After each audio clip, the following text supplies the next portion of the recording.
Sneakers and Cleats, the podcast. Welcome back to the Sneakers and Cleats podcast. It is Monday, April 28th. This is episode 191. Chuck Miketinac, Don Harris, Matt Roy on tap for you. Gentlemen, how was the weekend? Great. That's better than usual. It's better than the usual answer I get. Usually it's above average. Incident. Yes. Free of incident. Free of incident. There you go. Yes. NFL draft this weekend, obviously. That was eventful, to say the least, up until the third day. So Shedeur dropped into the fifth round, kept everyone intrigued until the third day, that's for sure. Manufactured ESPN story. Mel Kiper wasn't happy. What'd you say? Mel Kiper wasn't happy. No, Mel Kiper was not very happy, but that was certainly... Who the hell is Mel Kiper? That was certainly something. Never put a jock strap on in his whole life. Todd. Anyway, that was entertaining, but Cowboys and Texans, I believe, both got better over the 3 days, so we'll talk about both of them. Plus, we have a fun guest coming on, Ross Tucker, NFL. He's a former offensive lineman. He now is a NFL analyst for the Eagles. He does all of their in-game stuff for Westwood One. He also does a lot of college football games and play-by-play. So we'll have him on at the end of the podcast. He has a lot of great perspective on Shedeur, on the Cowboys, and on the Texans drafts. So subscribe to the YouTube channel, News 4, Fox SA, both. Download, rate, review the podcast if you're so inclined. We'll jump right into it. First, we'll start with the Cowboys because we are a Cowboys podcast here, as always. What are you guys' thoughts overall on the class? I mean, they start with the offensive guard from Alabama, who, by all accounts, is the best or one of the best guards in the entire class. Is a hell of a leader. Nick Saban had nothing but great things to say about him, as you would expect. So, Chuck, we'll start with you. Well, I like him. Looks like he's going to bring some nasty. They need some of that. They need an attitude up front. And I have no problem other than the fact that it's another Tyler. And, man. Great wall of Tyler. The cool thing is that these guys all have, distinct personalities, so it will be easy to keep track of them. But it is odd that they keep drafting Tylers. Three Tylers and a Terrence on the offensive line now. Thoughts on the overall class, Don? I'm no Mel Kiper Jr., so I think... Thank God. It might be good at this point. Yes. Only time will tell. But I was thinking about this when they went offensive line. Your immediate thought is, oh, man, I thought they were going to make a splash. Or Unsplashy. That's right? Sure. But then you go back and you remember that Super Bowl, and you remember how the Eagles never had to rush more than 3 to kill Patrick Mahomes. And that's the team in their division. And that Eagles front defensive line is full of Georgia Bulldogs who are 320 pounds, who are just beasts. And so I like the thinking. If you're going to compete with the Eagles in the NFC East, you better be able to block them. Well, not to mention the Giants now. Kayvon Thibodeau, Brian Burns, and Abdul Carter on the on the defensive line. So you got some defensive fronts in the NFC East that are going to be rough to compete with. Yeah, and you're losing Zach Martin, so you have an automatic replacement for him, day one starter in Tyler Booker at guard, and you've beefed it up. The Cowboys, we always talked about Martin and Frederick and how all those the Cowboys had. With Tony Romo had this great offensive line. Well, it's gotten older, it's gotten worse, and in recent years they're beefing it up. And I think it's a definite need. We talk about need at running back, need at corner, need everywhere, but offensive line wasn't need. They had a needed offensive line, and I think they stuck true to the board. Obviously, you draft an offensive lineman at 12. It's not just an offensive lineman, though. It's a right guard, which by all accounts, and I can tell you from experience, is the least important offensive lineman position. It is, especially for a right-handed quarterback. It's not the most important offensive lineman position. So to draft that at 12, some would say that you're drafting an unglamorous, almost unnecessary position that high. However, if you get, Zach Martin was drafted, 16, 15? So if you get a Hall of Fame guard at 12, I don't think anyone's going to sneeze at that in 10 years. No, and you still need guards to be able to run the football, which is something they were not very good at, especially early on in the season last year. So I think it was a really solid draft. Jaden Blue was, I thought, a nice pickup, when they got him. And there were some other sneaky picks in here too. But overall, you draft a big guy, draft somebody safe. By all accounts, and we're discussing this via text, this wasn't as deep a draft maybe with first-round grades as maybe we were led to believe early. Seems to be a running theme here recently with drafts.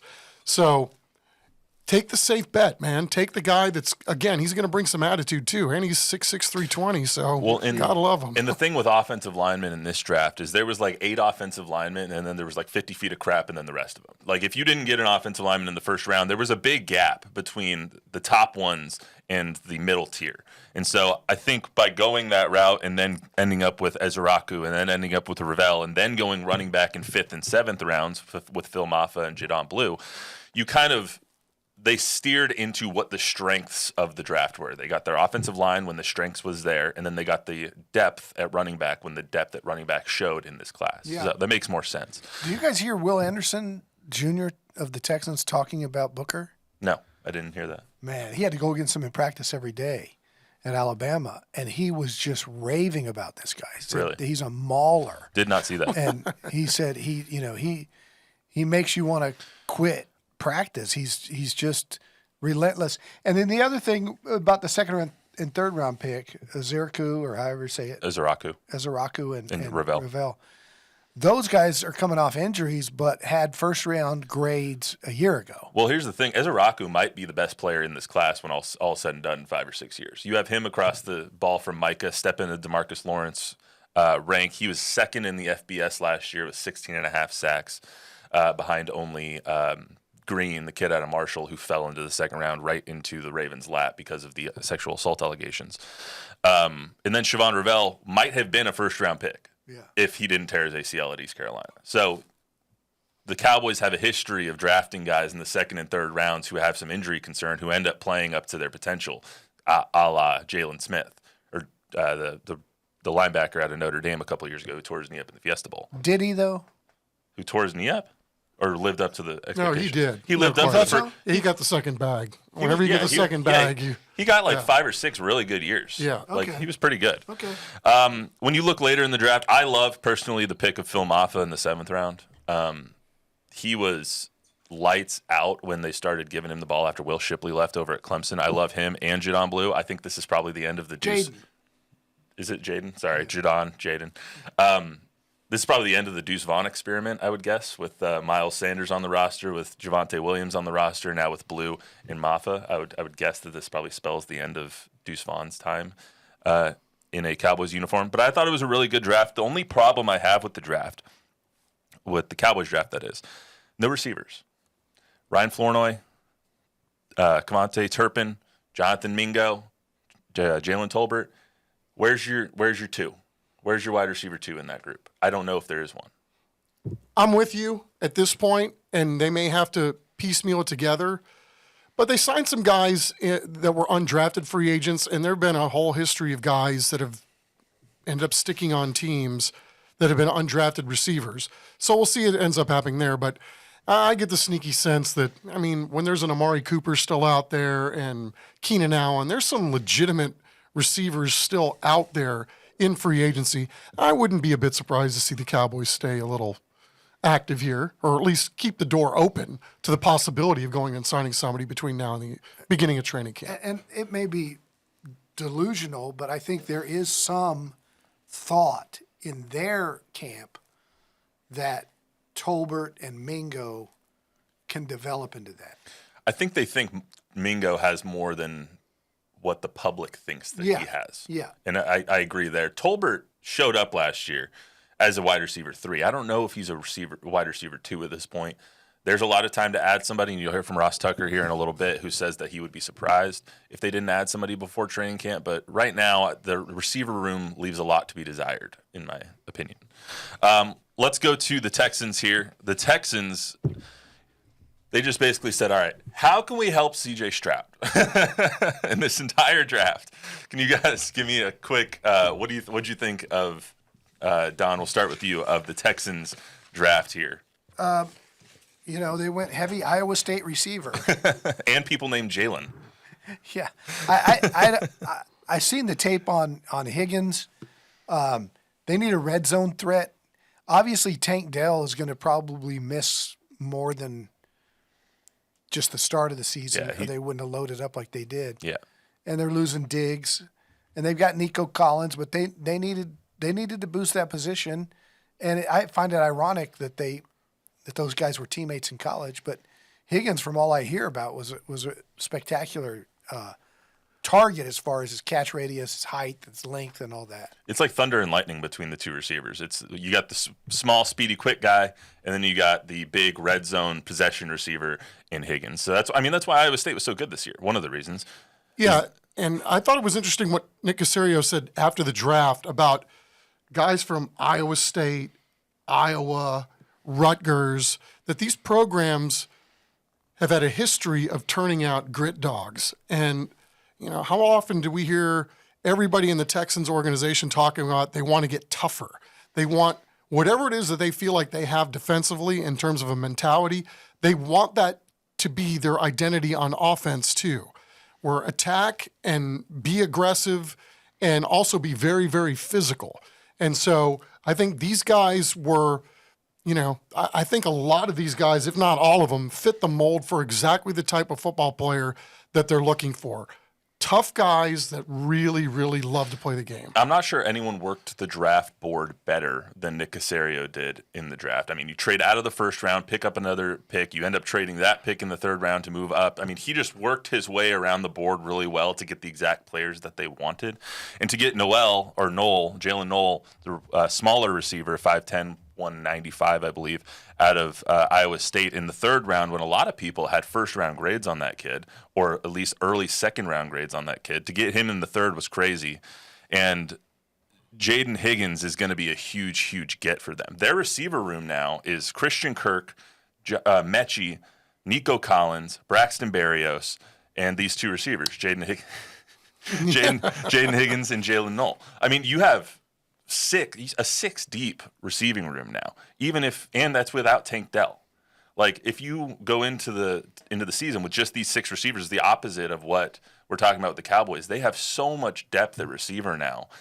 If they get, a Nico Collins injury again, which they had last year, or Stephon Diggs injury again, which they had last year, obviously he's not there anymore, but if Christian Kirk gets hurt, which he has in his past, then they have depth at that position, which I love.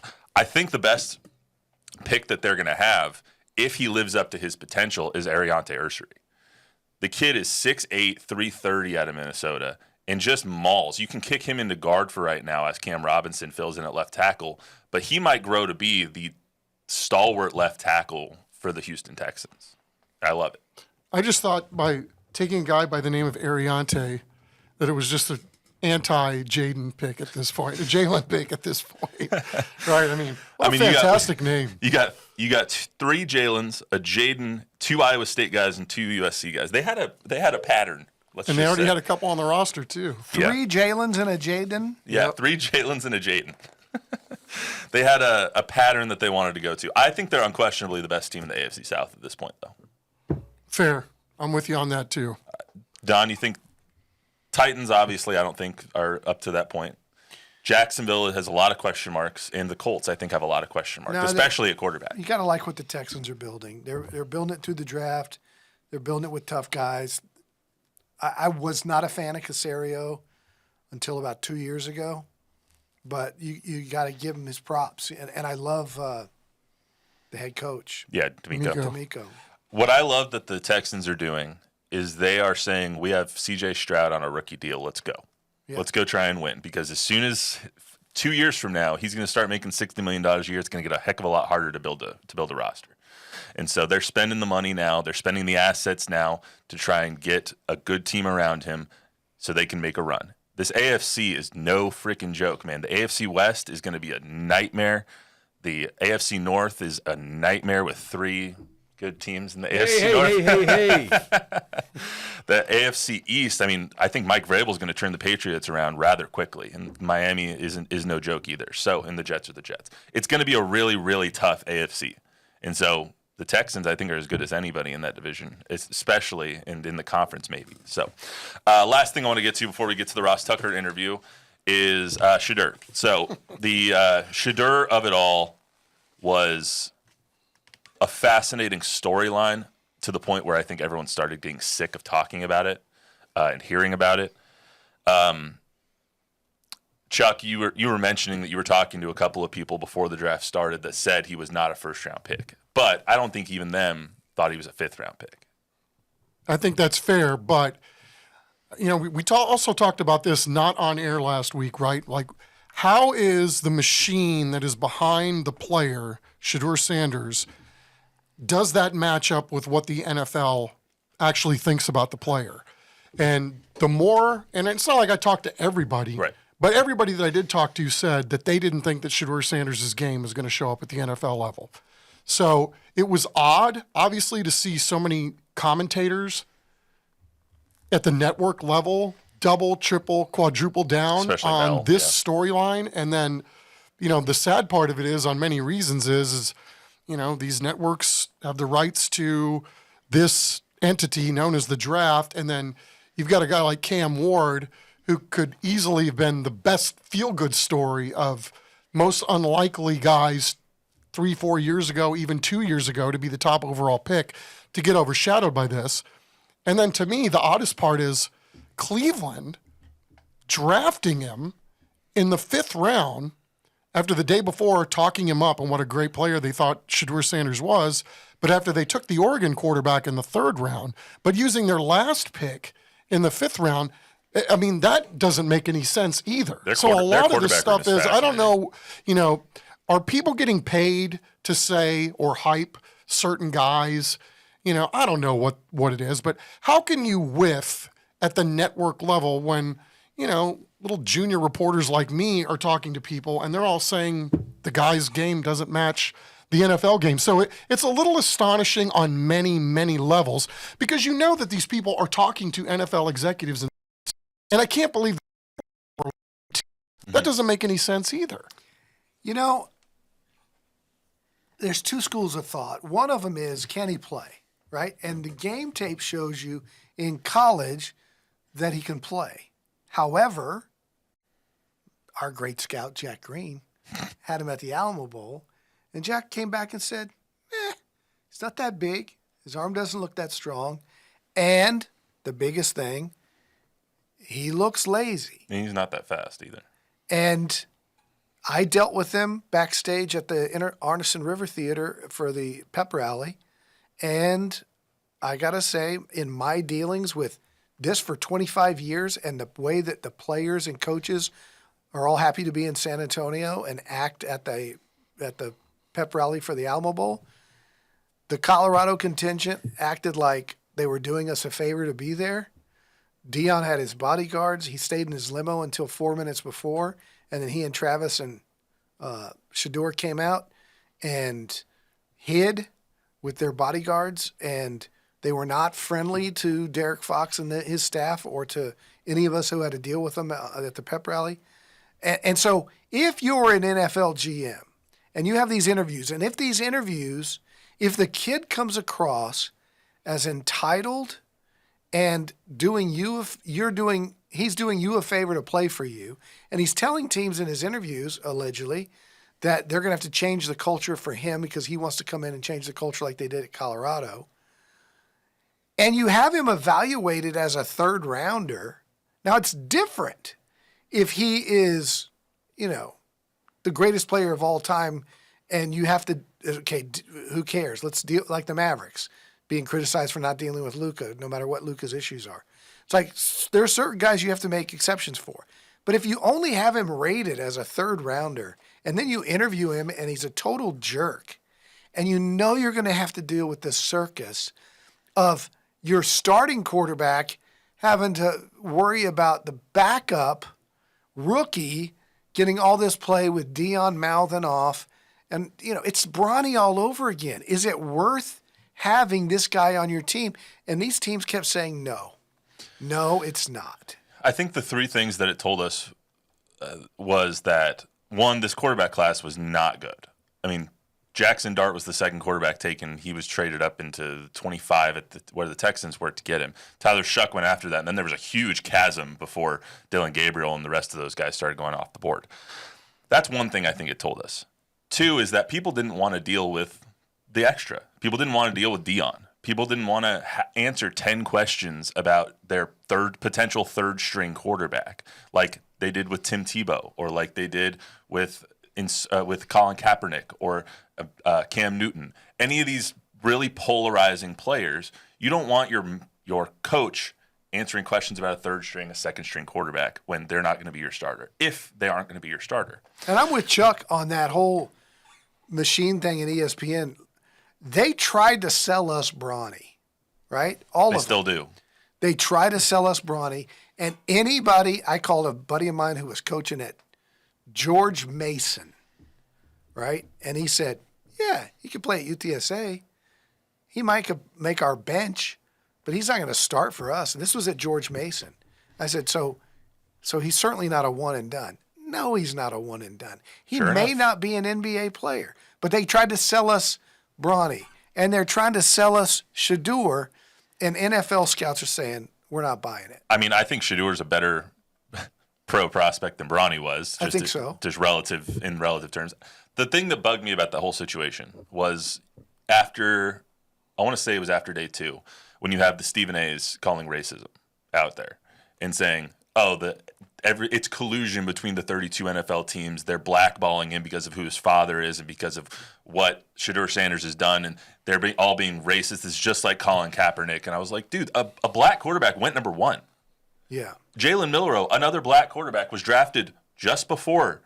Like, it was never that. And I just hate it when that topic gets brought up, especially when you're talking about NFL teams, because NFL teams will cut the other GM's throats to try and win games. They are going to try and win games no matter what. And if you are black, white, it doesn't matter. They want you on their team if you can help their team. They viewed the risk reward with Shadur Sanders that he can't help my team enough to want to deal with this crap. Yeah, and I don't think the Kaepernick thing, and I think they're comparable in that they're not worth the headache. I don't think it's racism. If Kaepernick could play, then I think there would be a team that, despite the controversy over the kneeling and all of that, would have thought the risk was as good as the reward, or the reward was as good as the risk. But when you add in what the positive versus the negative, having Kaepernick on your roster at that time was too much of a negative compared to what he could give you on the field. And it wasn't based on race; it was based on PR. Bob is our resident Cleveland Browns fan. Bob. Well, so the Browns have been dealing with the Watson fallout for years, right? And so they're used to having a controversial quarterback, and so they had to get another one because basically Watson's done, right? So they drafted him just to make sure they had lots of controversy. What's the latest with Watson? He retore his Achilles earlier this year. He's still on the roster. He's still under contract. They have 5 quarterbacks under contract. The bigger question, too, and I'm thinking along your lines, is why? Why would they take him? This was their last pick in the draft, a 5th rounder. And they had just taken Gabriel. They'd already taken a quarterback. You don't have other needs. Up for him. They put together a deal to get. I think what you can decipher from why is if they had, let's call it a second, or late second, and early 3rd round grade on him. I don't know what their grade was on him, but let's say they had a 2nd or 3rd round grade on him. At this point, you're drafting him for value. Like if there's a quarterback there, then why don't you take him ahead of Gabriel? Because they didn't know if he was going to fall that far. And would you rather deal with somebody, if you have a similar grade on Gabriel and Shadur Sanders, would you rather deal with Shedeur, or would you rather draft Gabriel? And so then when he falls to 5. They probably had a higher grade on the Oregon quarterback than they did with the Colorado quarterback. Yeah, and you didn't want to deal with the crap, so you drafted you had him as you had Shedeur as a 4th round pick, then taking him in the 5th round makes sense because you think on your board you're getting a steal. However, do you know how rare it is for a team to draft 2 quarterbacks in a draft? I mean, it's only happened, I don't know, 8 or 9, 10 times in the last 30 years. Yeah. So it just does not happen. Again, it's this machine element of, this company and this company and this company, and they're all backing a certain guy and they buy their way into the narrative stream, and some with a bigger bullhorn than others. And all of a sudden this becomes a thing. And this becomes a storyline, and who knows ultimately if part of this equation was just to create a storyline for 3 days so that there would be more eyes on said network watching the NFL draft. I mean, we just don't know. All I know is something ain't right. Something doesn't feel right. Something is off. And we've been BS to on a lot of different fronts when it comes to Shadur Sanders. In the Browns' defense, though, in the 5th round, he is worth a flyer. 100%. 100%. Like, I don't think anyone would have batted an eye if he was drafted in the 2nd or 3rd round. Like, him not being drafted in the 1st was odd, I thought, but wasn't that surprising. Even though I do owe you a sandwich because of that, because you and I had a bet. You owe me a sandwich? No, I owe Chuck a sandwich. You also owe me something because you thought the big Kelvin Banks went in. We didn't bet. I just didn't think he was going to. I almost went double or nothing on day 2, by the way. I would have voted because of the way this was going to go. Anyway, I don't think anyone would have sneezed at him being drafted in the 2nd or 3rd round on day 2. Him not being drafted in the 3rd was objectively kind of wild. I'm with you 100% because when there's this much hype, you can't for 2 seconds fathom that the hype can't be this wrong. Yeah. Right? And so I was shocked too that he didn't go in day 2. 100%. Like what? Okay, I obviously didn't talk to the right people, or somebody out there sees something, they know something, and the people that I talked to may have missed on this one, but no, I think there's nobody that I talked to missed on this one at all. Right. I think there's a chance that the physical talent, that the evaluation of his physical talent was good by some. I mean, Kuiper was so adamant about it, and others.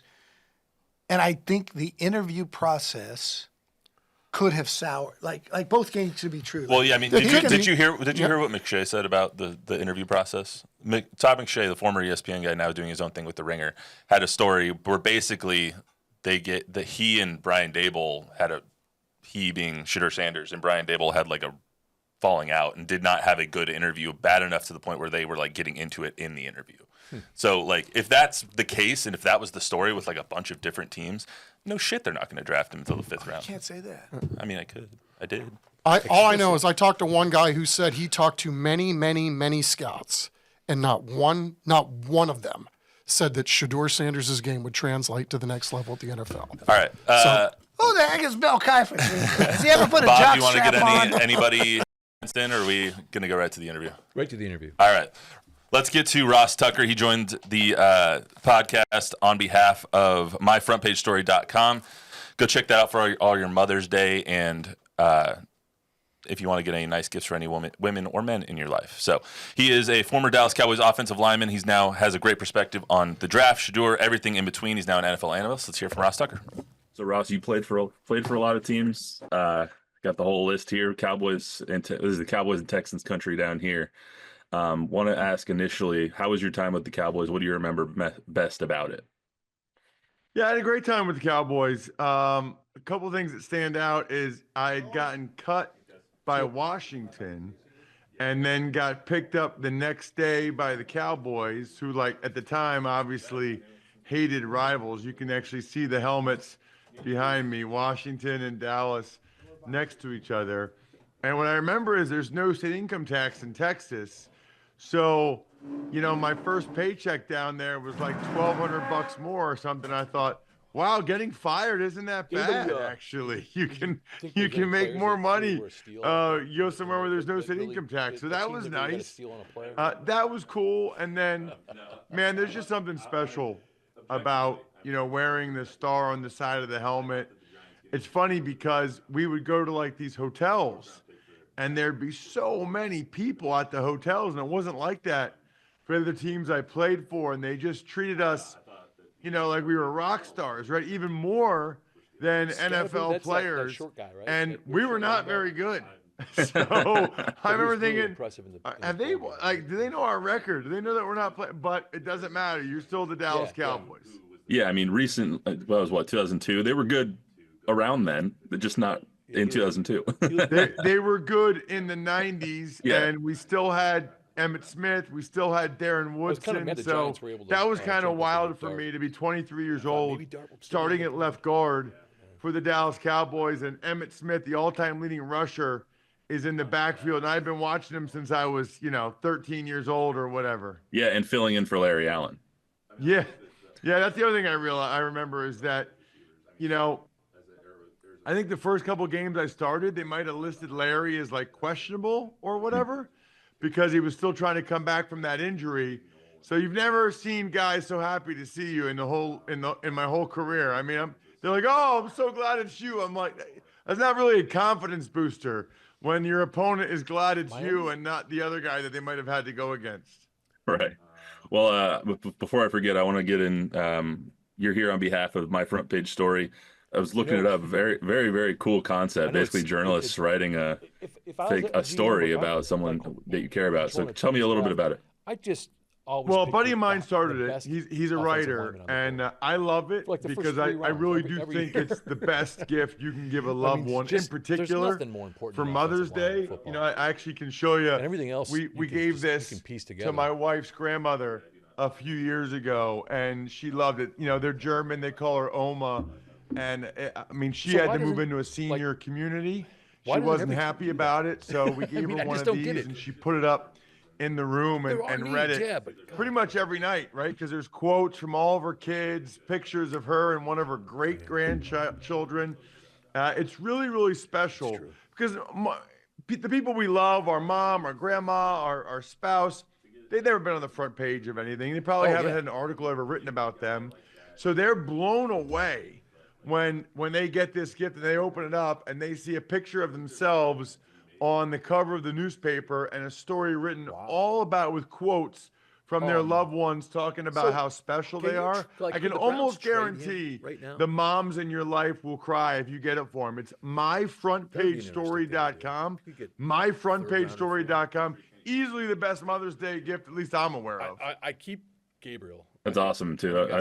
I know whenever I write my mom or my grandma a card, I'm a journalist, so I always write like really journalisty in there, and they love it all the time. So it's a really great idea. And so most people aren't like you, right? Like most people can't write like that, right? So this is a way to sort of put their words and feelings into print. It's awesome. I hope a lot of people are going to be doing that this Mother's Day and for birthdays and stuff. But I want to get into Cowboys and Texans drafts here. So the draft was exciting. We'll get into the Shedeur of it all if we have time. Frankly, kind of a little tired of talking about Shedeur, but we'll get there if we have time. The Cowboys draft, obviously not the flashiest of drafts. They tend to not go flashy in the first round, despite Jerry Jones being Jerry Jones. What did you think overall of the Cowboys grade? A lot of people giving them a B. I mean, draft grades are what they are 2 days after the draft. But what did you think overall of the Cowboys draft? Really, really liked it. Yeah. Really liked it. I'll tell you why. Number one, Tyler Booker was one of my favorite players in the draft. I can remember in 2023 calling Alabama Ole Miss. Healthy, quick enough. And Saban told me he was already one of the leaders of the team. He was couple games into his sophomore year. You know, he's got that type of personality, that type of demeanor, and he's a very physical player. You know, offensive line has been a strength for the Cowboys. You don't want to lose that. And this you don't want to lose that with Zach Martin retiring and no longer have a good offensive line. I mean, the offensive line is a big reason why they've had a bunch of double-digit win seasons and had a bunch of playoff berths. We know they haven't gotten over the hump. We know that.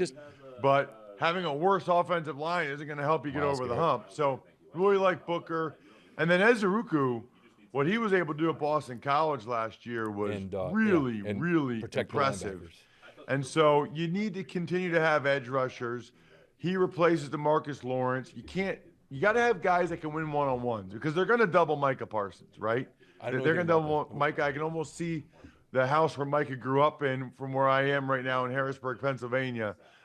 They're going to double Micah, so you need to be able to have other guys that can win their one-on-ones.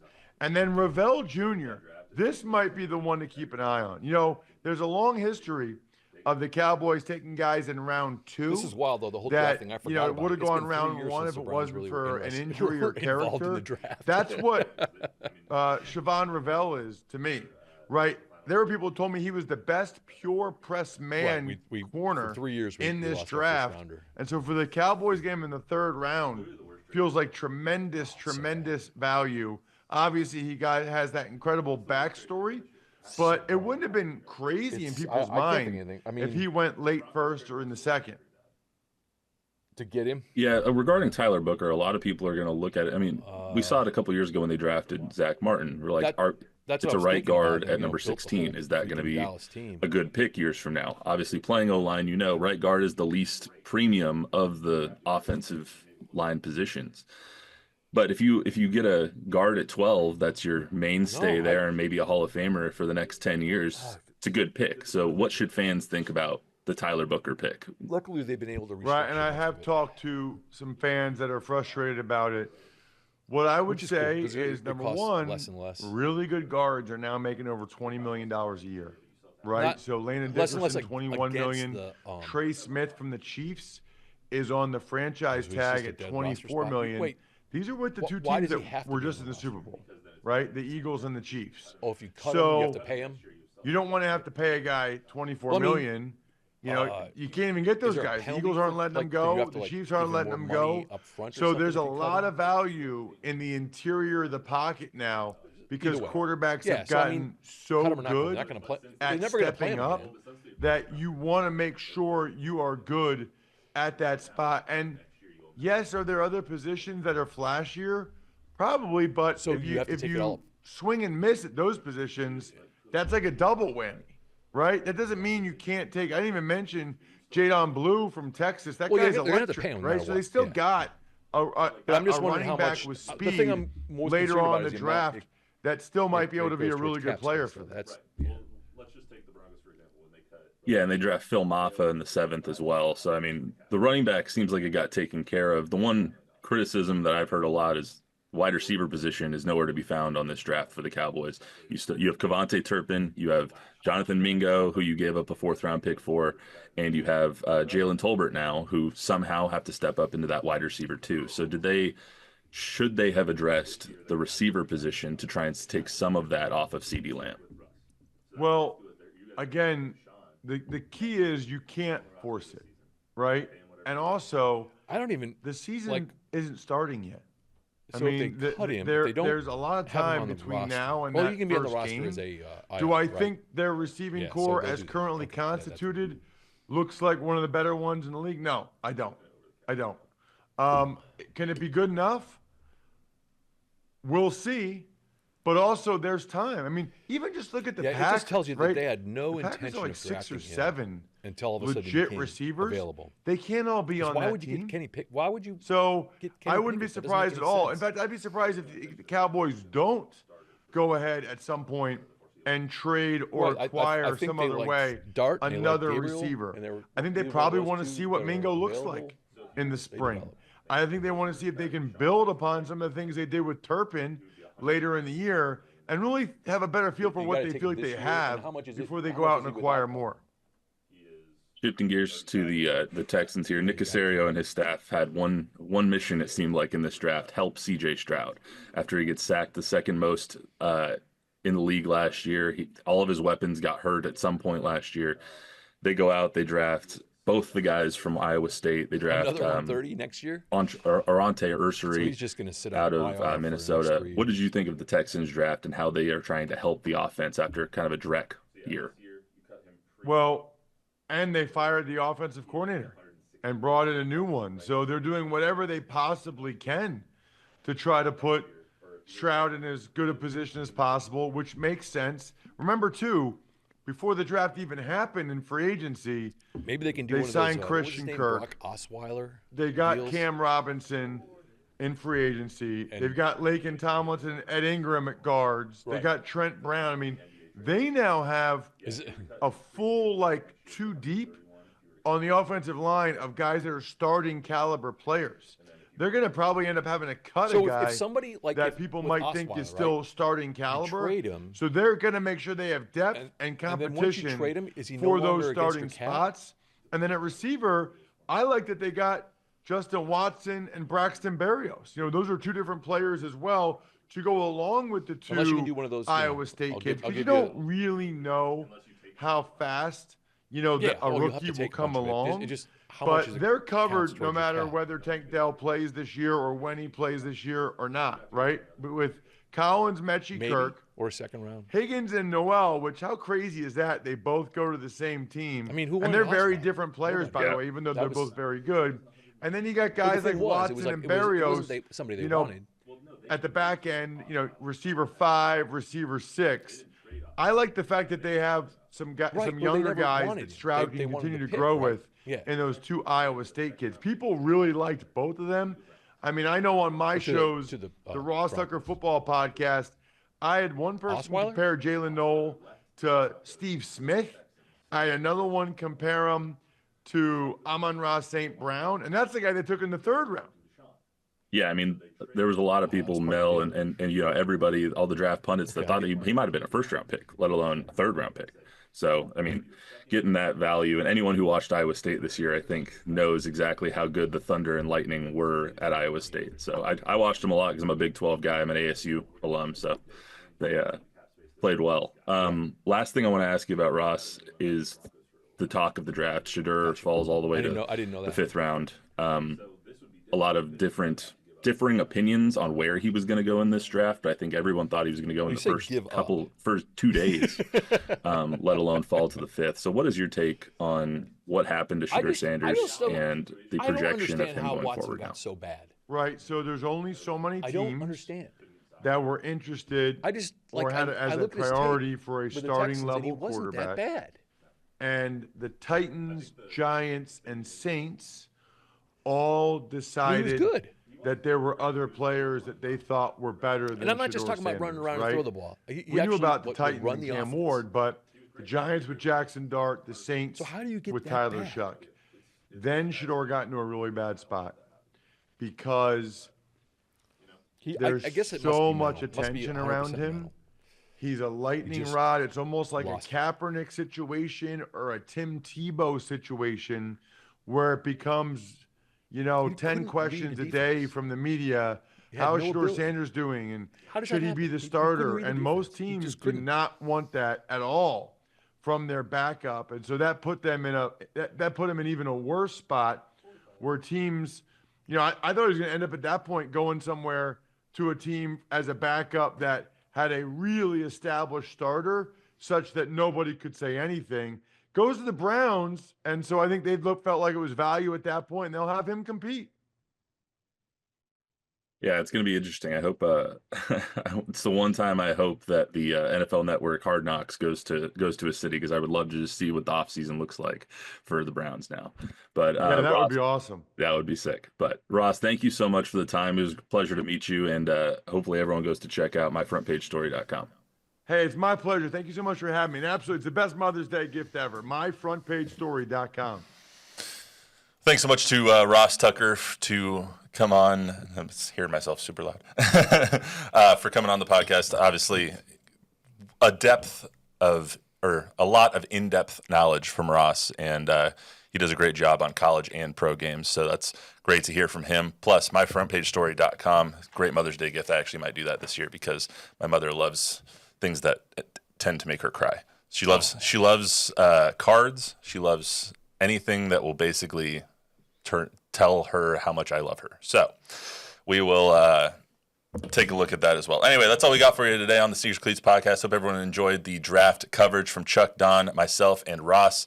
We'll be back on Thursday with even more NFL coverage as OTAs begin this week. So we'll talk to you then.